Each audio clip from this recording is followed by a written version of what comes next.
নাই, তবে আমি যদি চলে যাই দয়া করে আমার সন্তানকে আপনারা একটু দেখে রাখবেন। আমাদের প্রধান উপদেষ্টা শরীফ ওসমান হাদি শহীদ হাদি ভাইয়ের পরিবার এবং তার বাচ্চার দায়িত্ব নিয়েছেন। ভাই আমার কারোর উপরে নামে জানে পরে মরেন, আমার কারোর উপরে মরণের জন্য দায়িত্ব নিয়েছেন। শীতের দিন গেট দিবেন।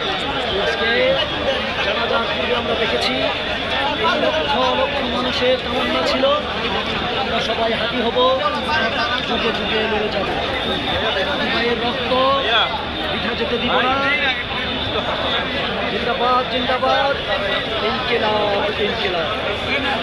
সমস্ত ভূমিতে ঢাকার লক্ষ লক্ষ মানুষ নিচে পড়া বন্ধনের প্রদেশে আসা জড়ো হওয়া সমস্ত মানুষকে দেখতে ভাই সামনে মনে হয় এমনি মরেন, আমার গায়ে পড়েন না, মরে ঝুলে থাকেন। লাগোয়া